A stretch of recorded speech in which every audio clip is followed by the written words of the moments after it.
Hello बच्चों, कैसे हैं आप सब। तो आज फिनॉल की केमिकल प्रॉपर्टीज़ का अगला part and that is part 13, जिसके अंतर्गत important reaction that is coupling reaction, युग्मन अभिक्रिया। ठीक है, इसके बारे में देखेंगे आप। तो स्टार्ट करते हैं इसे। युग्मन अभिक्रिया, अब जैसा कि नाम से लग रहा है कपलिंग, कपलिंग नाम से लग रहा है ना, मतलब मॉलिक्यूल्स, दो मॉलिक्यूल्स कपल्ड करेंगे। और ये जो कपलिंग रिएक्शन होती है वास्तव में बेंजीन डाइजोनियम क्लोराइड के साथ जो रिएक्शन होती है, जहां पर benzene diazonium chloride as a electrophile काम करता है, उन्हीं के साथ जो रिएक्शन होती है उसी को हम क्या कहते हैं, कपलिंग अभिक्रियाएं। क्या बोलते हैं? कपलिंग अभिक्रियाएं, युग्मन अभिक्रियाएं। तो युग्मन अभिक्रिया का मतलब यह है जहां पर बेंजीन डाइजोनियम क्लोराइड किसी भी दूसरे एरोमेटिक यौगिक के साथ एज ए इलेक्ट्रोफाइल काम करता है, और वो भी वीक इलेक्ट्रोफाइल काम करता है, तो उन अभिक्रियाओं को हम क्या कहते हैं? युग्मन अभिक्रियाएं। फिनॉल की कैटेगरी में अगर हम देख रहे हैं, जैसे ये रिएक्शन एनिलीन में भी होगा, अल्फा नेफ्थॉल में भी होता है, बीटा नेफ्थॉल में भी होता है, और भी दूसरे एरोमेटिक कंपाउंड्स में भी होता है। यहाँ हम चूंकि फिनॉल की बात कर रहे हैं तो रिएक्शन में स्टेटमेंट क्या है? NaOH ले लीजिए, क्षार की उपस्थिति में फिनॉल को 30 डिग्री सेंटीग्रेड पर अगर बेंजीन डाइजोनियम क्लोराइड के साथ रिएक्शन कराया जाए तो पैरा हाइड्रोक्सी एजोबेंजीन मिलता है। पैरा हाइड्रोक्सी एजोबेंजीन, ये टर्म याद रखिए, एजोबेंजीन, पैरा हाइड्रोक्सी। एजो का मतलब होता है nitrogen, nitrogen, and that particular bond is known as diazo. इस बॉन्ड को बोलते हैं बेटा डाइजो। ठीक है, इस पर्टिकुलर बॉन्ड को क्या बोलते हैं हम? Di azo. एजो मतलब नाइट्रोजन, नाइट्रोजन मीन्स एजो। ये लैटिन वर्ड है जिसमें नाइट्रोजन को हम एजो कहते हैं, सल्फर को हम थायो कहते हैं, उसी के टर्म पर। तो डाई एजो, 2 बार नाइट्रोजन, डाई एजो। ठीक, और चूंकि ये प्लस आ जाता है इसलिए डाइजोनियम क्लोराइड हम बोलते हैं इस पर। अभी देखते हैं इसका स्ट्रक्चर। तो क्षार की उपस्थिति में फिनॉल को 30 डिग्री सेंटीग्रेड पर बेंजीन डाइजोनियम क्लोराइड के साथ अगर रिएक्शन कराया जाए तो क्या मिलेगा? Para hydroxy azobenzene. और इसका कलर कैसा होगा? नारंगी लाल। डाई है ये, इसको हम एजो डाई भी कहते हैं, मतलब ये रंजक पदार्थ होते हैं, जैसे बालों को रंगने के लिए कुछ कपड़े, क्लोथ्स या जो टेक्सटाइल इंडस्ट्री होती है वहाँ पर कलरिंग मटेरियल चाहिए होता है, तो वहाँ एजोडाइज का इस्तेमाल किया जाता है, जिसको हम रंजक के रूप में कहते हैं। तो नारंगी लाल रंग का रंजक प्राप्त होता है। ठीक है, रिएक्शन का मेन हिस्सा देखो क्या है यहाँ पर। रिएक्शन में ये ले लिया हमने फिनॉल, तो फिनॉल को हम ऐसे दिखा रहे हैं, ये OH, और इस फिनॉल आप जानते हैं ये आर्थो और पैरादैशिक होता है। इसका पैरा वाला हाइड्रोजन ये है, इस OH के रेस्पेक्ट में ये 4th हाइड्रोजन, पैरा वाला हाइड्रोजन ये है, और ये है डाइजोनियम सॉल्ट, डाइजोनियम सॉल्ट या बेंजीन डाइजोनियम क्लोराइड। तो बनता क्या है? Benzene diazonium chloride. इसका स्ट्रक्चर थोड़ा अलग है, ये इस नाइट्रोजन पर, ये नाइट्रोजन एज इट इज रहेगा, इस पर रहेगा प्लस। ठीक, NaOH की उपस्थिति में रिएक्शन कराओ, कंडीशन है बेटा NaOH की। टेम्परेचर कितना रख रहे हैं? 30 डिग्री सेल्सियस। क्या मिलेगा? यहाँ से H और यहाँ से Cl एलिमिनेट कर दो for the sake of reaction showing. Reaction हम शो कर रहे हैं, मैकेनिज्म अभी हम बताते हैं क्या होता है इसमें। ठीक है, अब आप इसमें देखेंगे तो यहाँ क्या होगा, ये OH और ये हो गया बेटा N डबल बॉन्ड N। अभी N डबल बॉन्ड शिफ्ट हुआ है, अभी बताते कैसे होगा। तो ये हो गया क्या? Para hydroxy, this is para hydroxy.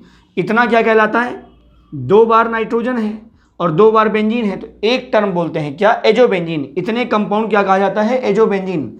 ये बेटा नाइट्रोजन एजो, 2 बार नाइट्रोजन डाइएजो। चूंकि फेनिल भी 2 बार है, यहाँ भी फेनिल 2 बार है, हम OH को थोड़ा हाइड कर रहे हैं, तो इतने वाले हिस्से को कहा जाता है डाइएजो। तो नाम बोलते हैं डाइएजोबेंजीन। इतने स्केलेटन क्या कहते हैं बेटा? डाइएजोबेंजीन। इतना पार्ट जो है वो डाइएजोबेंजीन कहलाता है। अगर बेंजीन के 2 ही न्यूक्लियस होते हैं यहाँ पर, इस तरह से केवल बेंजीन, ये भी बेंजीन, ये भी बेंजीन, तो इसको बोला जाता है डाइएजोबेंजीन, डाइएजोबेंजीन। क्लियर? या सिंपल एजोबेंजीन, क्या कह देते हैं हम? एजोबेंजीन। हो गया। अब चूंकि यहाँ पर OH लगा हुआ है, इस केस में OH लगा हुआ, तो हम क्या बोलेंगे इसको? पैरा। इसके रेस्पेक्ट में ये पोजीशन कौन सी है? इसके रेस्पेक्ट में ये पोजीशन कौन सी है? पैरा, 4th पोजीशन है ना, तो इसको बोल रहे हैं para hydroxy, para hydroxy azobenzene, para hydroxy azobenzene. Colour कैसा है इसका? इसका कलर है orange red dye, orange red dye. तो सिंपल है, अगर स्टेटमेंट सीधे आता है कि युग्मन अपक्रिया है क्या, या how do we prepare phenol to para hydroxy azobenzene या एजोबेंजीन, तो सिंपल है, क्षार की उपस्थिति में टेम्परेचर बहुत कम रखा है, नॉर्मल RT है, लगभग 30 डिग्री सेल्सियस टेम्परेचर कम है। तो क्षार की उपस्थिति में फिनॉल को 30 डिग्री सेंटीग्रेड पर बेंजीन डाइजोनियम क्लोराइड के साथ अपक्रिया कराएंगे आप, तो आपको मिलेगा पैरा हाइड्रोक्सी एजोबेंजीन। ये एक प्रकार का रेड या ऑरेंज रेड डाई होता है, नारंगी लाल रंग का रंजक, नारंगी लाल रंग का रंजक। क्लियर। अब इसकी मैकेनिज्म देखो क्या है बेटा, इसकी मैकेनिज्म क्रियाविधि इसकी देखी कैसे जाए। तो सिंगल स्टेप मैकेनिज्म बताई जा सकती है, लेकिन उसको तोड़ के हम बता रहे हैं। ये क्रियाविधि मैकेनिज्म देखो इसका, जो बेंजीन डाइजोनियम क्लोराइड है ना, ये बेंजीन डाइजोनियम क्लोराइड, बेंजीन पर वैसे लिखा जाता है इसको ऐसे, ये N2+Cl- ऐसे लिख देते हैं हम, ठीक है। स्ट्रक्चरली अगर देखा जाए तो इसको ऐसे लिखना चाहिए, ये हो गया N ट्रिपल बॉन्ड N, यहाँ प्लस ये Cl-, ठीक है। ये तो ये क्या हो गया, this is benzene di azonium chloride. और अगर आप ध्यान दें यहाँ पर, तो इस बेंजीन डाइजोनियम क्लोराइड में मेन नाइट्रोजन पर क्या है, नाइट्रोजन पर क्या है, प्लस चार्ज। तो अगर प्लस चार्ज है तो ये कैसा बिहेव करेगा, ये एज अ इलेक्ट्रोफाइल काम करता है। ध्यान रखिएगा, बेंजीन डाइजोनियम क्लोराइड किस तरह से काम करता है, इलेक्ट्रॉन स्नेही के रूप में काम करता है। ये इलेक्ट्रॉन लवर है, क्या है ये, इलेक्ट्रॉन लवर। तो इलेक्ट्रॉन पेयर लवर है ये, ध्यान रखेंगे, इलेक्ट्रॉन पेयर लवर, या कह सकते हैं अट्रैक्टर, इलेक्ट्रोफाइल। हाँ, एक केस और है कि ये वीक इलेक्ट्रोलाइट है, या वीक इलेक्ट्रोफाइल है, सॉरी वीक इलेक्ट्रोफाइल है ये। क्या है ये बेटा, वीक इलेक्ट्रोफाइल। तो ये दुर्बल इलेक्ट्रॉन स्नेही अभिकर्मक की तरह काम करता है बेंजीन डाइजोनियम क्लोराइड। क्लियर। अब मैकेनिज्म देखो इसकी क्या, फिनॉल है और कंडीशन आपने क्या ली हुई है, क्षार। फिनॉल की रिएक्शन हम क्षार की उपस्थिति में कराएंगे। अगर आप फिनॉल को क्षार ना दें तो क्या उसका H+ एलिमिनेट करेगा, नहीं करेगा। तो फिनॉल को जब हम बेसिक मीडियम में रखते हैं, हम क्षार के साथ रिएक्शन कराते हैं, तभी उसका H+ एलिमिनेट करता है। और उस कंडीशन में आप देखें तो वहाँ फिनॉक्साइड आयन बनेगा। क्या बनेगा बेटा, फिनॉक्साइड आयन। अब देखो, क्षार के प्रेजेंस में रिएक्शन, तो मैकेनिज्म का सीधा हिस्सा मेन पार्ट फिनॉक्साइड, ये फिनॉक्साइड। क्लियर। और यहां पर है benzene diazonium chloride, benzene diazonium chloride, ये दिखा दो, N triple bond N। Clear. ये है प्लस, हो गया। अब होगा क्या, देखो यहां शिफ्टिंग कैसे होती है। ये वाला जो बॉन्ड है नेगेटिव चार्ज, ये रिंग की तरफ ट्रांसफर होगा ड्यू टू रेजोनेंस, यहां शिफ्ट होगा। जब ये शिफ्ट होगा तो ये वाला कहां जाएगा, ये बॉन्ड यहां शिफ्ट होगा। क्लियर। ये पाई बॉन्ड यहां शिफ्ट होगा और ये वाला पाई बॉन्ड एक्यूमुलेट करेगा इस सेंटर पर। क्लियर है। पैरा पोजीशन ज़्यादा सुटेबल होती है इस डाइजोनियम आयन को अटैक करने के लिए। तो ये एज अ इलेक्ट्रोफाइल काम कर रहा है, ये एज अ इलेक्ट्रोफाइल मतलब ये इलेक्ट्रॉन स्नेही के रूप में काम कर रहा है। तो ये इलेक्ट्रोफाइल जो है किस प्लेस पर अटैक करता है, पैरा प्लेस पर, इस पैरा प्लेस पर विद रिस्पेक्ट टू OH। अब देखो होगा क्या, यहाँ पर ये प्लस है यहाँ, तो ये जो इलेक्ट्रॉन है, ये इलेक्ट्रॉन ये नाइट्रोजन अपनी तरफ गेन करता है, पॉजिटिव सेंटर है ना इसके पास, ये गेन करता है। तो ये पॉजिटिव चार्ज इस पर मूव करता है और इस पॉजिटिव को एक अटैकर साइड मिल रहा है, जहां पर ये पॉजिटिव बड़ी आसानी से अटैक कर सकता है। तो ये वाला जो नाइट्रोजन है वो इस साइड पर अटैक करता है। नेगेटिव चार्ज फिनॉक्साइड आयन का रिंग की तरफ ट्रांसफर हुआ ड्यू टू रेजोनेंस, यहाँ डबल बॉन्ड बनना है और ये बॉन्ड यहाँ शिफ्ट हो जाएगा। यहाँ जब शिफ्ट होगा तो ये बॉन्ड यहाँ एक्यूमुलेट कर रहा है, ठीक है, ये बॉन्ड एक्यूमुलेट कर रहा है। अब जब एक्यूमुलेट कर रहा है मतलब यहाँ पर नेगेटिव चार्ज आ रहा है, तो ये N ट्रिपल बॉन्ड N, ये लोन पेरिक्टान, ये नाइट्रोजन अपना एक्सेप्ट करता है और ये नाइट्रोजन फ्री हो जाता है टू बॉन्ड, या कह सकते हैं इसके पास एक पॉजिटिविटी आ गई या इलेक्ट्रॉन की डेफिशिएंसी हो गई इसके पास, और अब ये नाइट्रोजन इस सुटेबल साइड पर अटैक करेगा। तो अटैक करने के बाद क्या बनाएगा, देखो हम ये बॉन्ड यहाँ है, ये बॉन्ड यहाँ बन चुका है, यहाँ ऑक्सीजन और कार्बन के बीच में क्या हो गया बेटा, डबल बॉन्ड। ये वाला सेंटर इसके साथ अटैच है, तो ये वाला सेंटर इसके साथ अटैच है, हम ऐसे अटैच कर दे रहे हैं। यहाँ डबल बॉन्ड है N, और ये हो गया, ये पाई बॉन्ड डीलोकलाइज है आपस में, आप सर्किल बना सकते हैं यहाँ पर, ठीक है।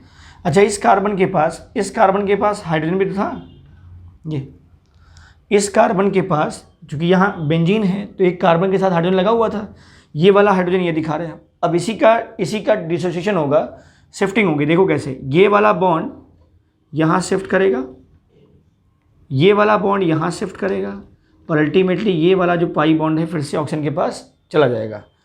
ये हुआ। अब बना कैसे, देखो यहाँ पर ये है,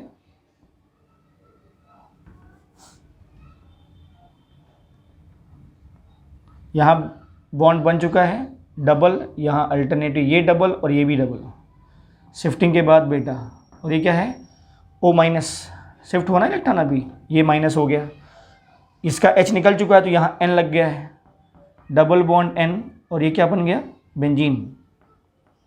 ठीक हो गया। अब इसी रिएक्शन में NaOH एलिमिनेशन किसका हुआ, अगर उस तरह से देखें तो एलिमिनेशन Cl- भी था, यहाँ पर Cl- था। लिक्विड मतलब जो मीडियम है उसमें H+ आयन होगा, सॉल्ट है वैसे, तो H+ आयन के प्रेजेंस में ये वाला जो माइनस है वो फिर से किस में बदल जाएगा, ये बदल जाएगा OH में। किस में, OH में। तो यहाँ आप ऐसे बना सकते हैं, ये OH हो गया और ये N, डबल बॉन्ड N, और ये क्या हो गया, this is para hydroxy, with respect to this para hydroxy azo benzene. तो ये है para hydroxy azo benzene, para hydroxy azo benzene, ये वही कंपाउंड लिखा है, उसी को हमने ऐसे दिखाया है, N double bond N, benzene benzene और OH, N double bond N, benzene benzene और OH। क्लियर। इसका रंग कैसा था, यही ऑरेंज रेड डाई, ये है। तो this is the mechanism for coupling reaction of benzene diazonium chloride and phenols, ये आप एक्सप्लेन कर सकते हैं। क्लियर। अब इसका दूसरा पार्ट, इसके कुछ एक्सेप्शनल केसेस और इसकी कंडीशंस हैं, वो देखो क्या है। अब फिनॉल की जो कपलिंग रिएक्शन आपने देखी है उसमें कुछ स्पेशल कंडीशंस हैं, ठीक है। देखो, फिनॉल की जो कपलिंग रिएक्शन है उसमें 3 मेन पार्ट था। पहला फिनॉल था, बेंजीन डाइजोनियम क्लोराइड था, ठीक है। मीडियम कैसा था, बेसिक, क्षार की उपस्थिति में थी, ठीक है, टेम्परेचर कम रखा था। क्लियर। क्या बना है, बेंजीन डाइजोनियम क्लोराइड के साथ फिनॉल की जब रिएक्शन हुई है तो पैरा पोजीशन पे OH लगा है, एजोबेंजीन बना है, मतलब पैरा हाइड्रोक्सी एजोबेंजीन। फिनॉल की रिएक्शन हमने रूम टेम्परेचर पे कराई या बहुत कम टेम्परेचर पे, अप्रॉक्स 30 डिग्री सेल्सियस पर, बेसिक मीडियम में कराया है, ये बड़ी कंडीशन है। अब जरा देखो यहाँ पर, अगर आप इस रिएक्शन का pH 5 बिलो 5 रखें, अगर आप इस रिएक्शन का जो pH है बेटा, अगर वो बिलो 5 हो, मतलब ये 5 से कम हो, अगर pH अगर 5 से कम हो, तो आप जानते हैं इस कंडीशन में फिनॉल जो है, फिनॉल विल नॉट आयोनाइजेस। तो अगर फिनॉल आयोनाइज नहीं होगा, बिलो 5 अगर pH है बेटा रिएक्शन का, तो फिनॉल जब आयोनाइज नहीं होगा, और जब आयोनाइज नहीं होगा तो ऑक्सीजन पर नेगेटिव चार्ज नहीं आएगा। शिफ्टिंग समझिए आप इसे। अगर ये फिनॉक्साइड आयन नहीं बनेगा तो क्या ये डीलोकलाइजेशन होगा शिफ्टिंग का, मतलब सिग्मा बॉन्ड, ये जो पाई बॉन्ड है उसकी शिफ्टिंग डीलोकलाइजेशन होगा, पॉसिबल ही नहीं है। तो मतलब अगर आप फिनॉल को आयोनाइज करना चाहते हैं या फिनॉल को फिनॉक्साइड आयन में कन्वर्ट करना चाहते हैं तो जस्ट मस्ट इंक्रीज, ये इंक्रीज करना पड़ेगा, क्या, pH वैल्यू को इंक्रीज करना पड़ेगा।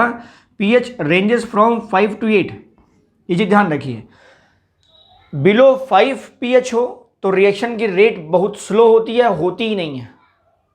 अगर इस रिएक्शन का जो pH है, अगर वो 5 pH से कम है तो अबक्रिया की दर जो होती है वो बहुत कम या अबक्रिया होती ही नहीं है।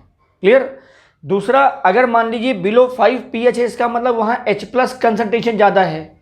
बिलो 5 pH है तो वहाँ सॉल्यूशन में H+ का कंसंट्रेशन क्या है बेटा, H+ कंसंट्रेशन क्या है वहाँ ज़्यादा है, और H प्लस कंसंट्रेशन ज़्यादा है, मतलब माध्यम अम्लीय है अगर, तो अम्लीय माध्यम में फिनॉल आयोनाइज नहीं होगा, और फिनॉल अगर आयोनाइज नहीं होगा तो फिनॉक्साइड आयन नहीं बनेगा, और अगर फिनॉक्साइड आयन नहीं बनेगा तो ऑक्सीजन पर नेगेटिव चार्ज है उसका डीलोकलाइजेशन टुवर्ड्स रिंग नहीं होगा, मतलब delocalization of this negative charge, ये इस तरह से जो डीलोकलाइजेशन हो रहा है पाई बॉन्ड का नेगेटिव चार्ज का, ये नहीं होगा।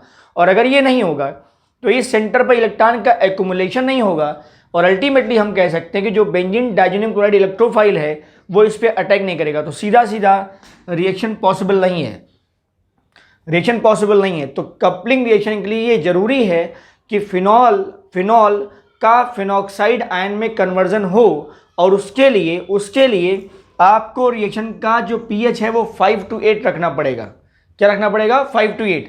जब आप 5 to 8 रखेंगे मतलब आप बेसिक मीडियम की तरफ जाएंगे, तब जाकर के जो इस कंडीशन में एट दिस पीएच, इस पीएच पर क्या होता है, जो रेट ऑफ रिएक्शन होती है, रेट ऑफ रिएक्शन अर्थात अबक्रिया की दर, ठीक, और साथ में आप कह सकते हैं जो टाइमिंग लगना है वो भी कम लगेगा, तो रेट ऑफ रिएक्शन इंक्रीजेस, बढ़ता जाता है। ये इस पीएच रेंज पर अगर आप देखें तो रेट ऑफ रिएक्शन क्या होगी, इंक्रीज करेगी। तो बेसिक मीडियम प्रोवाइड करना फिनॉल के लिए जरूरी, ये सिंपल कह सकते थे आप, ये रीजन टाइप में बन सकता है कि अगर युग्मन अपक्रिया में अगर हम मीडियम, इस फिनॉल की युग्मन अपक्रिया में अगर हम मीडियम बेस एसिडिक कर दें तो क्या ये रिएक्शन पॉसिबल है? नहीं, ये रिएक्शन पॉसिबल नहीं है। ये रिएक्शन तब पॉसिबल होगी जब मीडियम क्या हो, बेसिक हो, और उसका पीएच रेंज 5 to 8 हो। क्यों? क्योंकि ये condition, this condition will help us to ionize the phenol, ये कंडीशन फिनॉल को आयोनाइज करने में हेल्प करेगी। क्लियर है? एक हिस्सा ये था। दूसरा स्पेशल फीचर और एक ये भी है कि अगर मान लीजिए फिनॉल पे जो डाइजोनियम सॉल्ट का अटैक है इलेक्ट्रोफाइल का, वो पैरा पोजीशन पे हो रहा है, अगर पैरा पोजीशन ओवर क्राउडेड है, मतलब पैरा पोजीशन जो है वो वहां पर पहले से कवर्ड है, तब क्या होगा? तो अगर पैरा स्थान के घिरे रहने पर जो उत्पाद होता है वो आर्थो प्रतिस्थापी होता है। ये ध्यान रखिए, आर्थो प्रतिस्थापी होता है, लेकिन ये बात तब होगी जब पैरा स्थान कवर्ड हो, जो पैरा पोजीशन है वो किसी दूसरे के द्वारा ब्लॉक कर दिया गया है। तो अगर पैरा पोजीशन ब्लॉक है बेटा, तो जो डाइजोनियम सॉल्ट या डाइजोनियम आयन है इलेक्ट्रोफाइल, उसका अटैक कहाँ होगा? आर्थो पोजीशन पे। अदरवाइज मेन जो साइटिंग या अटैकिंग साइट है डाइजोनियम के लिए वो पैरा साइट ही होगी, मतलब पैरा पोजीशन पे वो अटैक करता है, ठीक है। लेकिन अगर पैरा पोजीशन ब्लॉक कर दी गई तो अटैक कहाँ होगा? आर्थो पर। देख लो कोई एग्जांपल, जैसे मान लीजिए ये है, हम ये ले रहे हैं पैराक्रेसॉल। तो पैराक्रेसॉल की अबक्रिया में क्या मिलेगा? यहां मिलता है हमें आर्थो एजोबेंजीन ऑफ पैराक्रेसॉल। समझ रहे हैं? मतलब जो एजो कंपाउंड मिलेगा वो कहां मिलेगा? आर्थो पोजीशन पे। देखो जरा रिएक्शन, ये है OH और ये पैरा पोजीशन ब्लॉक कर दी गई, और डाइजोनियम सॉल्ट, तो डाइजोनियम वाला पार्ट जो है ये, अब ये अटैक कहाँ करेगा? इस प्लेस पे तो पहले से कवर अप हो गया है, तो अब इसके लिए दूसरा जो एक्टिव साइट है वो ये हो सकता है, यहीं पर कवर करेगा। तो क्या मिलेगा? मीडियम वही है, मीडियम NaOH ही रखेंगे आप। क्यों? क्योंकि हमें फिनॉक्साइड आयन बनाना है, और इस नेगेटिव चार्ज का पाई बॉन्ड या नेगेटिव चार्ज का जो इलेक्ट्रॉन है वो रिंग की तरफ डीलोकलाइज कराना है। तो मीडियम कैसा होना चाहिए बेटा? मीडियम बेसिक होना चाहिए, मतलब रिएक्शन के लिए जो सबसे स्पेशल और सबसे फाइनल कंडीशन है वो कैसा होना चाहिए? 5 to 8। अगर इस रेंज में है तो रेट ऑफ रिएक्शन इंक्रीज करेगी। देखो जरा यहाँ पर क्या होगा, ये है OH, ये CH3, ये प्लेस तो हो गई ब्लॉक, तो इस पर अटैक करेगा, ठीक है, इस तरह से। समझ गए? तो ये आर्थोक्रेसॉल है, दैट मीन्स ये पैराक्रेसॉल है, उसका आर्थो पोजीशन का एजोबेंजीन है ये। समझ गए? तो ये भी डाई होता है, ये भी क्या होता है? ये भी डाई होता है। तो दो स्पेशल कंडीशन थी इस कपलिंग रिएक्शन में। पहली कंडीशन ये कि अवक्रिया का जो माध्यम है वो क्षारीय होना चाहिए, क्योंकि अम्लीय माध्यम में फिनॉक्साइड अणु उत्पन्न नहीं होगा, और अगर फिनॉक्साइड अणु उत्पन्न नहीं होगा तो जो बेंजीन डाइजोनियम धनायन है या बेंजीन डाइजोनियम जो आयन है, जो इलेक्ट्रॉन्स नहीं की तरह कार्य कर रहा है, वो बेंजीन रिंग पर अटैक नहीं कर पाएगा। ठीक है, और जब फिनॉक्साइड आयन नहीं बनेगा तो अटैक नहीं होगा, तो रिएक्शन नहीं होगी। पहली कंडीशन ये थी। अगर आप एसिडिक मीडियम ही कर देते हैं तो एसिडिक मीडियम में फिनॉल का आयोनाइजेशन नहीं होगा, तो फिनॉल का आयोनाइजेशन नहीं होगा, अल्टीमेटली वहां पर भी रिएक्शन कंप्लीट नहीं होगी। एक और कंडीशन थी कि अगर जो अटैक होना है कपलिंग रिएक्शन में वो हमेशा पैरा प्लेस पे ही होता है। कपलिंग रिएक्शन चाहे एनिलीन के साथ हो चाहे फिनॉल के साथ हो, उसमें जो डाइजोनियम आयन अटैक करता है, अटैकिंग जो साइट होती है वो पैरा साइट होती है, मतलब पैरा पोजीशन होती है। लेकिन अगर किसी तरीके से पैरा पोजीशन ब्लॉक कर दी गई है तो जो अटैक होगा इस पर्टिकुलर आयन का, डाइजोनियम आयन का, वो कहाँ होगा? आर्थो पर। कहाँ होगा बेटा? आर्थो पर। क्लियर? तो ये इस टाइप का हमें डाइज मिलता है अगर पैरा पोजीशन ब्लॉक है। क्लियर? तो आई होप कि फिनॉल की कपलिंग रिएक्शन आपको समझ में आई होगी। इसके बावजूद भी कोई डाउट है तो आप कमेंट बॉक्स में कमेंट कर सकते हैं। नोट्स प्रिपेयर करते रहिए। Stay tuned. Thank you for watching.